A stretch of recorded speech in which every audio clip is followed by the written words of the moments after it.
কোরআন কেন আমরা শিখব, এই বিষয়টি একটু আপনাদেরকে ভালো করে বুঝতে হবে। কোরআন কেন আমরা শিখব? আমি প্রথমত বলতে চাই যে আমরা যে দুনিয়াতে আছি এটা ভয়াবহ অন্ধকারাচ্ছন্ন একটা সময়। চারিদিকে এত পরিমাণ ফিতনা, পাপ, পঙ্কিলতা এবং সন্দেহ, কনফিউশন, ডাউট। আমরা কোনটা যে সত্য কোনটা যে মিথ্যা একেবারেই বুঝি না। বরং মিডিয়া, সোশ্যাল মিডিয়া আমাদের কাছে জিনিসগুলো এমনভাবে প্রেজেন্ট করে যে আমরা সত্য মিথ্যা বোঝার সেই সক্ষমতা আমরা অনেকটা হারিয়ে ফেলেছি, এমন একটা অবস্থা।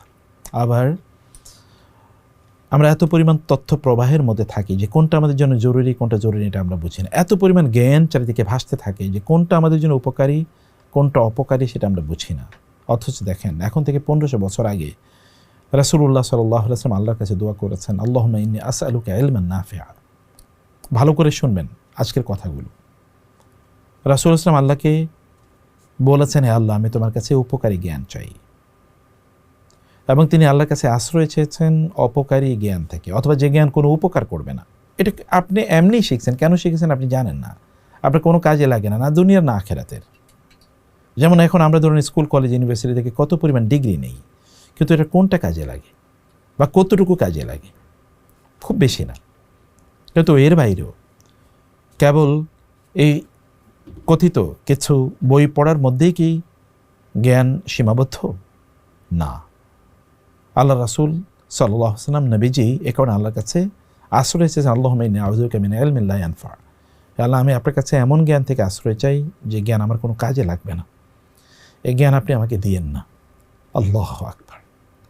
1500 বছর আগের এই উপলব্ধি, যখন জ্ঞানের এত কথিত শাখা প্রশাখা ছিল না, তা আল্লাহ তাআলা তাকে সব জ্ঞান দিয়েছেন জরুরি যতটুকু, কিন্তু তারপরেও তিনি অপ্রয়োজনীয় জ্ঞান থেকে আল্লাহর কাছে আশ্রয় চেয়েছেন। কারণ আপনার তো ক্যাপাসিটি লিমিটেড, অথবা এই লিমিটেড ক্যাপাসিটি যদি অপ্রয়োজনীয় জ্ঞান দিয়ে ভর্তি করে দেন, তাহলে আপনি প্রয়োজনীয় জ্ঞান শিখবেন কখন?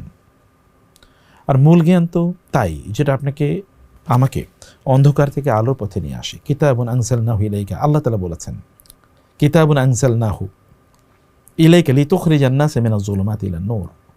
আমি এমন কিতাব আপনাকে দিয়েছি যেটা অন্ধকার থেকে আপনাকে আলোর পথে নিয়ে আসবে, সন্দেহ থেকে স্পষ্টতার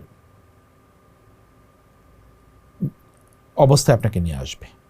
যেখানে সম্পর্কহানি সেখান থেকে আপনাকে সম্পর্কে, যেখানে অসুস্থতা সেখানে সুস্থতায়, যেখানে বিশৃঙ্খলা সেখানে শৃঙ্খলায়, যেখানে দায়িত্বহীনতা সেখানে দায়িত্বশীলতায়, এবং যেখানে চরিত্রহীনতা সেখানে চরিত্র বা পবিত্রতায়, চারিত্রিক পবিত্রতায় নিয়ে আসে।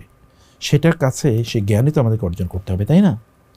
আল্লাহ তাআলা বলেছেন, কদ জাআকুম মিনাল্লাহি নূরুন ওয়া কিতাবুম মুবিন। আল্লাহর পক্ষ থেকে তোমাদের কাছে নূর এসছে। তিনি আরও বলেছেন, ইয়া আইয়ুহান নাস কদ জাআতকুম মাউইযাতুম মির রাব্বিকুম। আমরা কত মানুষের কাছে দৌড়াই একটু উপদেশ নেওয়ার জন্যে, এবং ডাক্তারের কাছে দৌড়াই চিকিৎসা নেওয়ার জন্যে, এবং কোনো কনসালটেন্ট বা থেরাপিস্ট এর কাছে যাই কিছু দিক নির্দেশনা নেওয়ার জন্যে, এবং কত মানুষের কাছে হাত তুলি কিছু সাহায্য পাওয়ার জন্যে। কিন্তু কোরআন সব কিছু সলিউশন নিয়ে এসছে। আল্লাহ তাআলা সে কথা বলেছেন, কদ জাআতকুম মাউইযাতুম মির রাব্বিকুম ওয়া শিফাউল লিমা ফিস সুদুরি ওয়া হুদাম ওয়া রাহমাতুল লিল মুমিনিন। আল্লাহ তাআলা বলেছেন, ওয়া নুনাজ্জিলু মিনাল কুরআনি মা হুয়া শিফাউন ওয়া রাহমাতুল লিল মুমিনিন। আপনি যদি ঈমানদার হয়ে থাকেন তাহলে এই কোরআনের মধ্যে আপনার মানসিক যত যন্ত্রণা আছে সব কিছু দূর করার ওষুধ আছে এর মধ্যে, এবং রহমত আছে এই কোরআনের মধ্যে। লাআল্লাকুম তুরহামুন, তাহলে তোমরা রহমত পাবে যদি কোরআন তোমরা পড়ো অথবা শোনো। তাইলে এটা তোমাদের মধ্যে রহমতের বিস্তার ঘটিয়ে দেবে। দেখুন, রাসূল সাল্লাল্লাহু আলাইহি ওয়াসাল্লাম বলেছেন, খায়রুকুম মান তাআল্লামাল কুরআন ওয়া আল্লামাহু। তোমরা যদি শ্রেষ্ঠ হতে চাও তাহলে কোরআন শিখো, শেখাও। তিনি বলেছেন, আল্লাহ তাআলার দুটো পরিবার আছে, আল্লাহর একটা বিশেষ পরিবার আছে, আল্লাহর নিজস্ব পরিবার আছে।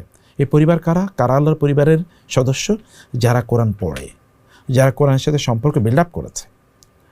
রাসূল সাল্লাল্লাহু আলাইহি ওয়াসাল্লাম বলেছেন, তোমরা কোরআন পড়ো, কিয়ামতের দিন কোরআন তোমাদেরকে সুপারিশ করবে, যেদিন কেউ আপনার কাজে লাগবে না। আপনার মা, বাবা, ছেলে, মেয়ে, স্বামী, স্ত্রী, ভাই বোন, কেউ না, যারা একেবারে ক্লোজ রিলেটিভ, আপনার মা বাবা, সন্তান এবং স্বামী স্ত্রী অথবা ভাই বোন। বন্ধুবান্ধব তো বহু আগেই তারা বিদায় নেবে। যারা ক্লোজ, যারা আপনার সুসময়ের বন্ধু না, বরং সব সময়ের বন্ধু, তারা কিন্তু আপনার কাছ থেকে সেদিন পালাবে। সেদিন কোরআন এসে আপনার পাশে দাঁড়াবে, সুপারিশ করবে। এবং আল্লাহ তাআলা বলেছেন, আল্লাহ রাসূল সাল্লাল্লাহু আলাইহি ওয়াসাল্লাম বলেছেন যে তোমরা কিয়ামতের দিন আল্লাহ তাআলা বলবেন কোরআন পড়ো এবং জান্নাতে উপরের দিকে উঠতে থাকো। ওয়ারাত্তিল তারতিলের সাথে, এই যে নাজেরার কথা যেটা আমরা বলছি, কেন বিশুদ্ধ করে ধীরে ধীরে কোরআন পড়তে হয়।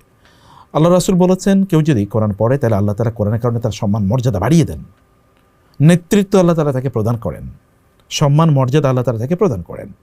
যে ব্যক্তি কোরআন পড়ে, কোনো মোমেন যদি কোরআন পড়ে, তাহলে রাসূল সাল্লাল্লাহু আলাইহি ওয়াসাল্লাম বলেন তার উদাহরণ হলো কাল উত্রুজ, কমলা লেবুর মতো। যেমন আপনি খান মিষ্টি লাগে, আবার গন্ধ কি অসাধারণ, সুগন্ধি।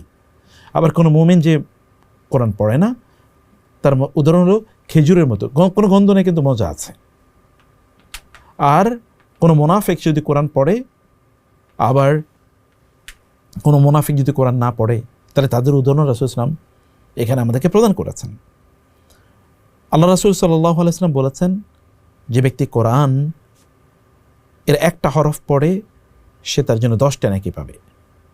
আর নেকিগুলো কিন্তু আল্লাহ তাআলা বাড়াতে থাকেন। আপনি চিন্তা করে দেখুন, কিয়ামতের দিন একটি নেকি কিন্তু আপনাকে বাঁচিয়ে দিতে পারে। সেটা একটা আলহামদুলিল্লাহ বাঁচিয়ে দিতে পারে, একটা সুবহানাল্লাহ বাঁচিয়ে দিতে পারে। সেখানে যদি আমরা আলিফ লাম র, আলিফ লাম মিম, নুন, কফ, সদ, আলিফ লাম মিম, হা মিম, আইন, সিন, কফ, যদি আপনি এই হুরুফ মুকাত্তাআত এগুলো যদি পড়েন, ফর এক্সাম্পল, কেমন দিন কিন্তু বেঁচে যাবো আমরা। সুবহানাল্লাহ, আমরা এমনিতে বেঁচে যাবো কেমতের দিন। সে কারণে কোরআন আমাদেরকে দুনিয়াও বাঁচাবে, আখিরাতও বাঁচাবে। মন প্রচণ্ড খারাপ, কোরআন তেলাওয়াত করুন, কোরআন তেলাওয়াত শুনুন, দেখুন না মন কীভাবে ভালো হয়ে যায়। কারণ অন্তরে প্রশান্তি তৈরি করে কোরআন তেলাওয়াত। আমাদের সময়ের মধ্যে, আমাদের রিজিকের মধ্যে বারাকাত তৈরি করে দেয় কোরআন তেলাওয়াত। কোরআন তেলাওয়াত শোনা, কোরআন তেলাওয়াত করা। সকালবেলা কোরআন তেলাওয়াত দিয়ে শুরু করে দেখুন সে দিনটা কী পরিমাণ বারাকাপূর্ণ থাকে, কত কাজ আপনি করতে পারেন। কোরআন তেলাওয়াত শুনতে থাকুন আপনি যখন কাজ করবেন, তখন মনোযোগী হয়ে। আর কেউ যদি কোরআন তেলাওয়াত করে, তাহলে আল্লাহ তাআলা তার ব্রেনকে শার্প করে দেন, সে ভুলে যায় না। এবং এই কারণে দেখবেন যারা কোরআনের আলেম, তাদের মেমোরি প্রচণ্ড শার্প। আপনি আরব বিশ্বে গিয়ে দেখবেন হাজার হাজার বই। এই যে আমাদের ইমাম শাফিরা লক্ষ লক্ষ হাদিস মুখস্থ করেছে, কীভাবে সম্ভব? ছোটবেলায় কোরআন হিফজ করেছে। এই যে আমাদের বাচ্চারা দেখেন 7-8-9 বছরে কোরআন হিফজ করে। আপনি দেখেন আপনার বাচ্চা 7-8-9 বছরে সে ভালো করে 8-10টা কবিতাও পারে না, কিন্তু পুরো কোরআন যেখানে প্রায় 650 পৃষ্ঠা, এই কোরআন কীভাবে মুখস্থ করেছে? তাহলে তাদের ব্রেন এর ইলাস্টিসিটি, ক্যাপাসিটি কী পরিমাণ বেড়েছে। কোরআন তাদের ব্রেনের ক্যাপাসিটি বাড়িয়ে দেয়, ইলাস্টিসিটি এটা ব্রেনের বাড়িয়ে দেয়। ফলে এই সকল লোকেরা কোনোদিনই তারা গাফেল হয় না। আল্লাহ রাসূল সাল্লাল্লাহু আলাইহি ওয়াসাল্লাম বলেছেন।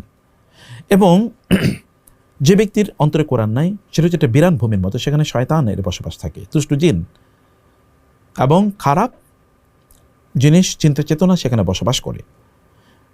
যে ব্যক্তি কোরআন পড়ে, সে ব্যক্তির জন্যে দুনিয়া আল্লাহ তাআলা আলোকিত করে দেন, যেটা আমরা এর আগে বলেছি। শুধু তাই না, এবং কিয়ামতের দিন এই কোরআন তার জন্য বিশাল সম্পদে রূপান্তরিত হবে। যে ব্যক্তি ইবনে আব্বাস রাদিয়াল্লাহু তাআলা আনহু বলেছেন, কোনো ব্যক্তি যদি কোরআন পড়ে, তাইলে সে ব্যক্তি কোনোদিন দুনিয়াতে পথভ্রষ্ট হবে না, বিপদগ্রস্ত হবে না। আপনিও তো দেখতে পারেন যে কোরআনে যারা পড়ে তাদের তো বিভিন্ন বিপদ আপদ আসে, কিন্তু আপনি জানেন না এই কোরআনের কারণে আল্লাহ তাআলা কত বড় বিপদ থেকে তাকে বাঁচিয়ে দিয়েছে। কারণ we don't know the future, maybe that এরা খুব বড় কোনো বিপদে পড়তে পারত। আপনি দেখুন তো যারা বিশাল বিপদে পড়ে, কোরআন আল্লাহ কতজন, কোরআন নাওয়ালা কতজন। আপনি বলবেন কই গাজাবাসীরা তো বিপদে আছে। আপনি তো জানেন না তারা বিপদে নাই সত্যিকার অর্থে। আপনি কি তাদের কাউকে অভিযোগ করতে দেখেছেন আল্লাহর কাছে, হে আল্লাহ তুমি কেন আমাদেরকে এরকম করলা, আমরা কেন বিপদে পড়লাম, আমরা কি করেছি? না, বরং তারা আল্লাহ শুকর আদায় করে। তারা সুযোগ পেলে সালাতে সেজদায় তারা লুটিয়ে পড়ে, কারণ তারা জানে যে তারা সবচেয়ে বড় সম্মান এবং মর্যাদার জায়গায় আছে। আল্লাহ তাআলা তাদের ইমানটাকে সেই শক্তিশালী করে দিয়েছেন। হতাশ করি আমরা, এবং আমরা আমাদের ইমানে খলত তৈরি হয়, কিন্তু তাদের ইমানে তৈরি হয় না। সেখানে কি একজন নাস্তিক হয়ে গেছে? একজন হয়েছে। অথচ আমাদের দেশের নাস্তিকরা তারা লেজ উঠিয়ে শিয়ালের মতো তারা ডাকে, কি হয়েছে, এই হয়েছে, সে হয়েছে। নো, কারণ তারা জানে দে আর গেইনার। যেমনি সুহাইব আর-রুমি রাদিয়াল্লাহু তাআলা আনহু মক্কা থেকে মদিনায় হিজরত করে যাওয়ার সময় মক্কাবাসীরা তাকে বলল, তুমি আমাদের দেশে কপট দক্ষিণ এসেছো, কোনো টাকা পয়সা তোমার ছিল না, এখানে ব্যবসা করেছো, প্রচুর টাকার মালিক হয়েছ, এখন তুমি এই সকল টাকা পয়সা নিয়ে মদিনায় মানে ইয়াসরিবে চলে যাবা, হিজরত করে মদিনায় চলে যাবে, এটা হতেই পারে না। তিনি বলেন ঠিক আছে, তাহলে তোমাদেরকে সব সম্পদ দিয়ে দেবো, তারপর আমাকে যেতে দেবে। বলে হ্যাঁ, সব সম্পদ রেখে তারপর তুমি যাও, কারণ এগুলো আমাদের দেশে তুমি আয় ইনকাম করে সেগুলো নিয়ে যেতে পারবে না। তিনি সব সম্পদ রেখে রাসূল ইসলামের সান্নিধ্যে থাকার জন্যে, ঈমানকে বাঁচানোর জন্যে, কোরআন যেন তিনি তেলাওয়াত করতে পারেন নির্বিঘ্নে, বাধাহীন, এ কারণে তিনি চলে গেলেন মদিনায়। মদিনায় রাসূলের সাথে যখন দেখা হলো, রাসূলুল্লাহ সাল্লাল্লাহু আলাইহি ওয়াসাল্লামকে আগেই জিবরিল আলাইহিস সালাম জানিয়ে দিলেন কি হয়েছে, এই সংবাদ আগেই জানিয়ে দিয়েছেন। তিনি সুহাইব রুমিকে দেখলেন, রাবিহাল ভাই, তুমি তো আল্লাহর সাথে বিশাল ব্যবসা করছো, তুমি তো বিশাল ব্যবসা করছো আল্লাহর সাথে, তুমি তো ব্যবসা অনেক লাভবান, আল্লাহর সাথে ব্যবসার অনেক ইস্যু আছে, তারা এটা করতে পেরেছেন। আপনি যখন কোরআন পড়বেন তখন আল্লাহ সুবহানাহু ওয়া তাআলা আপনার নাম স্মরণ করে, সবচেয়ে গুরুত্বপূর্ণ ফেরেশতাদের সাথে আপনার নাম আল্লাহ তাআলা স্মরণ করেন, বলেন, ফেরেশতারা রহমতের ফেরেশতার চারিদিক দিয়ে ঘিরে রাখে, সাকিনা প্রশান্তি নাজিল হয়। কোরআন আল্লাহদেরকে আপনি কোনোদিন অশান্ত হতে দেখবেন না, হাউতাস নেই। আপনি জানেন যারা কোরআন পড়ায় এরা কত বেতন পায় জানেন আপনারা? 10,000 12,000। গিয়ে দেখেন কোনো একটা হিফজ মাদ্রাসায়, নুরানি মাদ্রাসায়, মাদ্রাসাগুলোতে কত টাকা বেতন পায়, এবং দেখুন তারা কিন্তু আমাদের চেয়ে অনেক ভালো চলে, অনেক ভালো। বারাকা দেয়ার মালিককে আল্লাহ। আমি গত 3-4 দিন আগে দেখলাম একজন অনেক বড় আলেম, তিনি কিন্তু মসজিদে নববীতে গত 30 বছর কোরআন পড়ান। তো ওনাকে বলা হলো যে আপনি এত বড় আলেম, আপনি গত 30 বছর মসজিদে নববীতে কেবল কোরআন পড়ান, এটা কেন? তো তিনি বলেন, আমার মা আমাকে বলেছে তুমি কেবল কোরআন পড়াও, এবং আমার মায়ের নাসিহাকে রক্ষা করতে গিয়ে আমি কেবল কোরআন পড়াচ্ছি। সালাফদের মধ্যে একজন আলেম, বিশাল আলেম, তিনি মসজিদে বসে কেবল কায়দা নুরানিয়া পড়াতেন মানুষকে, শুধু কোরআন পড়াতেন। কায়দা নুরানি মানে কায়দা পড়াতেন, আলিফ লাম র, আলিফ বা তা সা, এগুলো পড়াতেন। তো কেউ তাকে বললো যে আপনি এত বড় আলেম, আপনি তো আর অনেক কিছু পড়াতে পারতেন। তিনি বলেন, তুমি আল্লাহর কিতাবকে ছোট করে দেখছো? আল্লাহ রাসূল বলেছেন, খায়রুকুম মান তাআল্লামাল কোরআন ওয়া আল্লামাহু, তোমাদের মধ্যে তারাই সেরা যারা কোরআন পড়ায় এবং কোরআন পড়ে। আমি তো রাসূল ইসলামের সেই হাদিসের উপর আমল করতে গিয়ে গত 21 বছর এই জায়গা থেকে উঠি নাই, এখানে বসে আমি কোরআন পড়াচ্ছি। আপনি সেরা হবেন কিসের উপর? সম্পদ। এই সম্পদ আপনাকে কি বাঁচাবে? কবরে বাঁচাবে, আখিরাতে বাঁচাবে, মিজানে বাঁচাবে, পুলসিরাতে বাঁচাবে, জাহান্নাম থেকে বাঁচাবে? Never never never. বরং এগুলো জবাবদিহি করতে করতেই তো শেষ, তাই না? সে কারণে আমাদেরকে উবাই ইবনে কাব, আপনি একবার চিন্তা করে দেখুন, উবাই ইবনে কাব রাদিয়াল্লাহু তাআলা আনহুকে একবার রাসূল সাল্লাল্লাহু আলাইহি ওয়াসাল্লাম দেখে বললেন, আমারানি রব্বি আন আকরা আলাইকাল কোরআন, আল্লাহ বলেছেন আমি তোমাকে কোরআন তেলাওয়াত করে শোনানোর জন্য। তিনি বলেন, সাম্মাকানি আল্লাহ ইয়া রাসূলুল্লাহ, আল্লাহ তাআলা কি আমাকে, আমার নাম আপনার কাছে উচ্চারণ করেছেন? বলেন হ্যাঁ। হ্যাঁ, আল্লাহ তাআলা তোমার নাম আমাকে বলেছেন, আমি যেন তোমাকে, মানে আমি যেন আপনাকে কোরআন তেলাওয়াত করে শোনাই। ফাজাআলা উবাই ইয়াবকি রাদিয়াল্লাহু তাআলা আনহু, তখন তিনি কান্না শুরু করলেন। আল্লাহ তাআলা রাসূল সাল্লাল্লাহু আলাইহি ওয়াসাল্লামকে জানিয়ে দিয়েছেন আপনি তাকে ইয়ে করেন, কারণ তিনি প্রচণ্ড কোরআন পড়তেন। কোরআন 4 জন সাহাবীর কাছ থেকে রাসূল সাল্লাল্লাহু আলাইহি ওয়াসাল্লাম বলেছেন তোমরা তার কাছ থেকে কোরআন নাও। তোমাদের উবাই ইবনে কাব একজন রাদিয়াল্লাহু তাআলা আনহু, আব্দুল্লাহ ইবনে আব্বাস রাদিয়াল্লাহু, আব্দুল্লাহ ইবনে মাসউদ রাদিয়াল্লাহু তাআলা একজন, এই যে যায়েদ ইবনে সাবিত, এই যে কোরআন কিভাবে মানুষদেরকে আল্লাহ তাআলা মুখী করেন। আল মাহিরু বিল কোরআনি মা আস-সাফারাতিল কিরামিল বারারা, যারা কোরআন সুন্দর করে দক্ষতার সাথে পড়তে পারে তারা সবচেয়ে সম্মানিত ফেরেশতাদের সাথে থাকবে। আর যারা কোরআন পড়তে গিয়ে একটু হোঁচট খায় তাদের অবস্থাটা হচ্ছে, তারা কি করবে? এই সকল ব্যক্তিরা তারা ডাবল সওয়াব পাবে, ডাবল সওয়াব। মানে কোরআন আপনাকে কিন্তু বাঁচিয়ে দেয়। আপনি কেন কোরআনের কাছে আসবেন না?